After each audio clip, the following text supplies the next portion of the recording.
महर्षि वाल्मीकि जी ने जब रामायण लिखी तो नारद जी उनके पास पहुंचे जानने के लिए कि कैसी लिखी है, क्या लिखा है प्रभु के बारे में, उनकी कथा के बारे में। तो महर्षि वाल्मीकि जी ने पढ़ करके सुनाना शुरू किया। जब रामायण पूरी हो गई तो नारद जी के जो भाव थे वो ज्यादा खुश वाले नहीं थे। महर्षि वाल्मीकि जी ने पूछा कि कैसी लगी आपको। नारद जी ने कहा कि आपने अच्छी लिखी लेकिन, और ऐसा बोल के वो चुप हो गए। तो महर्षि वाल्मीकि जी ने पूछा लेकिन क्या।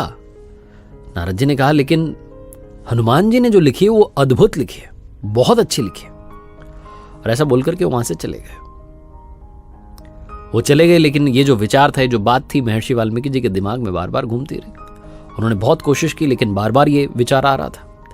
तो उन्होंने सोचा कि मिलने चल ही देता हूं, मिलकर आता हूं, हनुमान जी ने क्या लिखा है सुनकर आता हूं।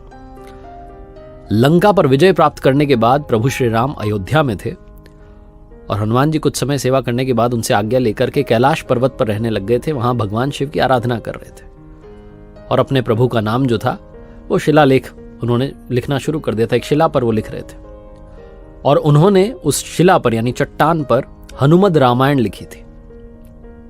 तो वहीं कैलाश पर्वत पर थे। महर्षि वाल्मीकि जी उनसे मिलने के लिए पहुंचे। जब मिलने के लिए पहुंचे, बातचीत हुई, कैसे हैं क्या है। उसके बाद में महर्षि वाल्मीकि जी ने कहा कि मैंने सुना है आपने भी रामायण लिखी है, अगर मैं आपकी रामायण पढ़ पाता। तो हनुमान जी ने कहा कि वो सामने शिला पर लिखी हुई है, ये हनुमद रामायण है। महर्षि वाल्मीकि जी बिना देरी किए वहां पहुंचे, पढ़ने लगे और पढ़ते पढ़ते उनकी आंखों से अश्रुधारा बहने लगी। व्याकरण बहुत अच्छी, वाक्यों को जिस तरीके से लिखा गया वो बहुत अच्छा, जो बात उसमें लिखी गई वो बहुत अच्छी। उनके आंसू रुक ही नहीं रहे थे। हनुमान जी ने देखा कि महर्षि वाल्मीकि जी रो रहे हैं तो उन्होंने पूछा क्या हुआ, खराब लिख दी, बुरी लिख दी, अच्छी नहीं है। महर्षि वाल्मीकि जी ने कहा कि अद्भुत लिख दी, अति सुंदर लिख दी। मेरे रोने का कारण यह है कि जो मैंने लिखी है अब दुनिया उसे क्यों पढ़ेगी, आपने तो अद्भुत लिख दी है। और ऐसा बोलकर के फिर रोने लगे। हनुमान जी ने कहा बस इतनी सी बात, आप चिंता क्यों करते हैं। महर्षि वाल्मीकि जी को अपने कंधे पर बैठाया, दूसरे कंधे पर वो शिला रखी, वो चट्टान रखी जिस पर हनुमद रामायण लिखी थी। उड़कर के समुद्र किनारे पहुंच गए। महर्षि वाल्मीकि जी के सामने समुद्र में उस शिला को बहा दिया, उस चट्टान को बहा दिया।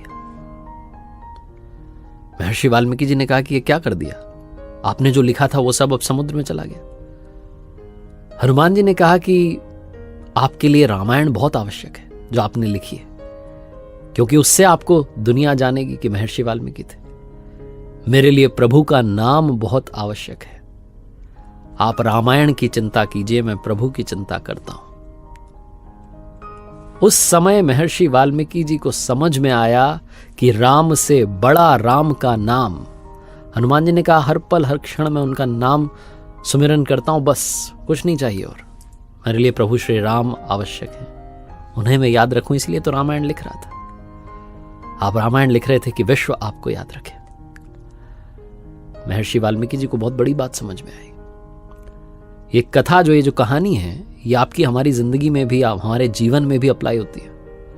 आजकल बहुत सारे लोग हैं जो नाम कमाने के लिए, फेम कमाने के लिए काम कर रहे हैं कि दुनिया मुझे याद करे। आप काम अच्छा कीजिए, दुनिया अपने आप आपको याद रखेगी। जैसे आज हनुमान जी का गायन विश्व करता है, उनकी प्रशंसा करता है, उनकी आराधना करता है, उन्हें पूजा जाता है।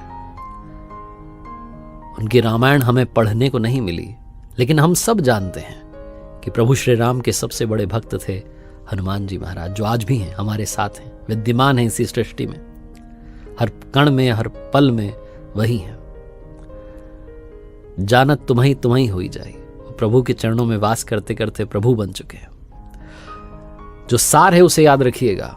इतना अच्छा काम कीजिए कि अपने आप दुनिया आपके बारे में बात करे, आपकी जो कीर्ति है उसका गायन हो। अपने काम पर फोकस कीजिए, फेम के पीछे मत भागिए, काम के पीछे भागिए। अपने वर्क पर डेडिकेशन के साथ बढ़ते रहिए।